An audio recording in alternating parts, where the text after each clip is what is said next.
ગુજરાત રાજ્ય શાળા સંચાલક મંડળના પાટણ જિલ્લા અને તાલુકા કક્ષાની રચના કરવામાં આવી. પાટણ જિલ્લા તાલુકા કક્ષાની નવીન સમિતિના સભ્યોએ સૌએ આવકારી શુભેચ્છાઓ પાઠવી.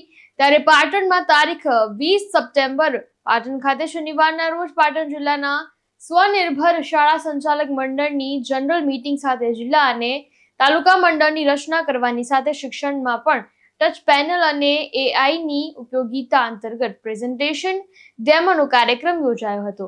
આ કાર્યક્રમમાં ગુજરાત રાજ્ય શાળા સંચાલક મંડળના પ્રમુખ જતીનભાઈ, ઉપપ્રમુખ અજયભાઈ, મહામંત્રી મનહરભાઈ, અમદાવાદ ઝોન મહામંત્રી હિતેશભાઈ, ભરતભાઈ, અશ્વિનભાઈ, તેજસભાઈ સહિત પાટણ જિલ્લા તાલુકાની સ્વનિર્ભર શાળાઓના સંચાલકો ઉપસ્થિત રહ્યા હતા. કાર્યક્રમની શરૂઆત મહાનુભાવોએ દીપ પ્રાગટ્ય દ્વારા કરી સ્વાગત પ્રવચન અમિતભાઈ પટેલ કરી સૌને આવકાર્યા હતા.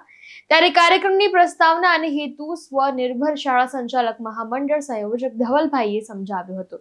જ્યારે એફઆરસીમાં ધ્યાનમાં રાખવા લાયક બાબતો અને તેની સિદ્ધિઓ બાબતે અજયભાઈએ માહિતી પૂરી પાડી હતી. તો ગુજરાત રાજ્ય શાળા સંચાલક મંડળના નેજા હેઠળ આયોજિત આ કાર્યક્રમમાં પાટણ જિલ્લા અને તાલુકાના સંગઠનની રચના કરવામાં આવી હતી, જેમાં જિલ્લા કક્ષાની સમિતિમાં પ્રમુખ અમિતભાઈ પટેલ, મહામંત્રી ચેતનભાઈ બારોટ, સહમંત્રી નજર અબ્બાસ, ઉપપ્રમુખ હરદાસભાઈ, ખજાનચી વિજયભાઈ પટેલ, સંગઠન મંત્રી અંકુર પટેલ. જ્યારે પાટણ તાલુકા સમિતિ પ્રમુખ તરીકે ડોક્ટર જય ધ્રુવ, મંત્રી વિવેક પટેલ, સિદ્ધપુર સરસ્વતીના પ્રમુખ અબરાર અલી સૈયદ, મંત્રી પ્રવીણભાઈ ગોસ્વામી, ચાણસ્મા હારીજ અને સંકેશ્વરના પ્રમુખ તરીકે અનિલભાઈ પટેલ, મંત્રી મિતેશભાઈ ઠક્કર, રાધનપુર, સાંતલપુર અને સમીના પ્રમુખ તરીકે જયરાજસિંહ અને મંત્રી વસીમ મેમણની સર્વાનુમતે વરણી કરવામાં આવતા આ તમામને ઓક્સફર્ડ સ્કૂલના ટ્રસ્ટી શાંતિભાઈ સ્વામી સહિતનાઓએ